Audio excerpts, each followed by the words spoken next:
Hey everyone, welcome back to the channel.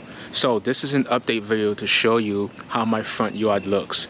Now before I actually show you the yard, I need to tell you that I made a big mistake.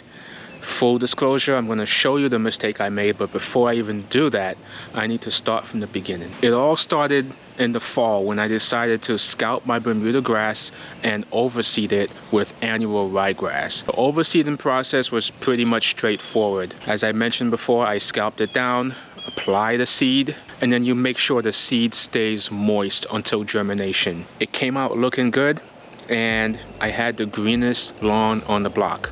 Throughout the whole winter time, my lawn was green while everybody else's Bermuda lawn was dormant. But over the course of the winter, I noticed certain spots was developing. At first, I thought it was some type of cat urine or even a wild animal must have came through. We have foxes in the neighborhood, and I'm thinking one of those animals urinated on the spot. And because it's annual ryegrass, it's not going to regenerate, so I knew that spot was going to die. But then all of a sudden, I kept developing more spots slowly over time. It kind of initially started on the side yard, but then it kind of went to the front yard. It was just all over the place. I still kept up the mowing of every 2 weeks, but then it was really cold outside and I really wanted to get out there and mow and then get back inside. So mistake number one was not paying attention to the spots. Yes, I noticed they were developing, but I wasn't really concerned about it only because it's annual rye and I'm thinking it's going to die off anyway come springtime. So I kind of let it go. So then sometime in the month of February, I knew I needed to start to kill off the rye in order to make room for the Bermuda. So I decided to chemically kill it off. I applied 2 applications of Revolver at 0.4 ounces per 1,000 square foot, separated by about 2 to 3 weeks. After the first application, I decided to scalp the lawn down, and then I applied a second app of the Revolver. Most of the ryegrass did die out, which told me that it was working. So everything was still going according to plan. Then came the transition phase, when it was starting to warm up and you saw green sprigs of grass developing on the turf, which was pretty standard at that time because you expect the Bermuda to start waking up, and it was still the transition phase. So I kind of didn't pay it no mind. I kept up the same practices, making sure to scalp down as low as I can go. Then when the weather was warming up, I decided to apply my first fertilizer application. As the lawn was greening up, I noticed those same circular spots were still there and the Bermuda was not growing.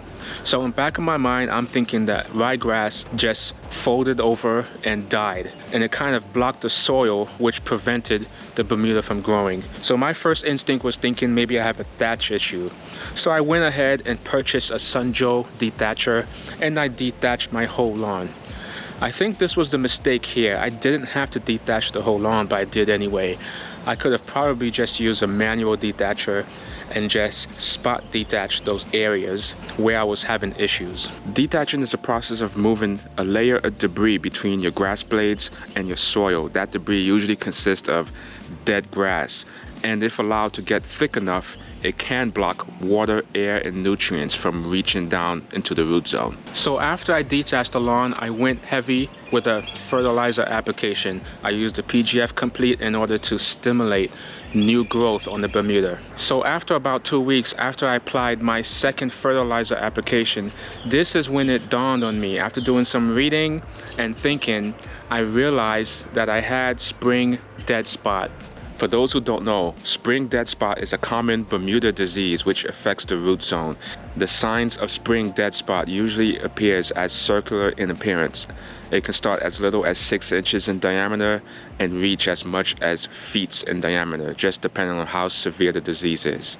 So I had spring dead spot. I've never had it before, never seen it before. So it's one of those things that you learn as you go. When you're treating your own turf, you're not going to see everything, and when you do, you're not going to know until it's too late, and you take it as a learning experience. So because I was pretty sure this is spring dead spot, I still went ahead and applied a granular fungicide in order to cover all bases.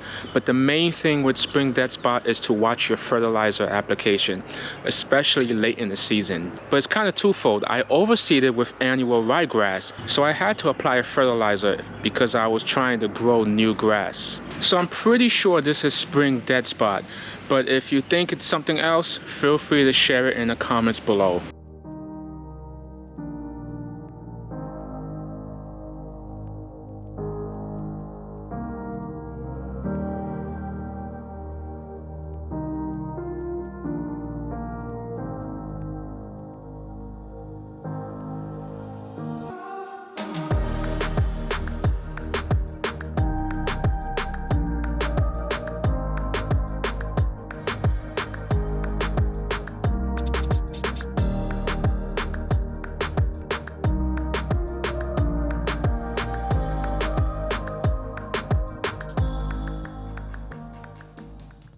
Hopefully this video will teach you the mistakes I made, and it will show you how resilient Bermuda grass is.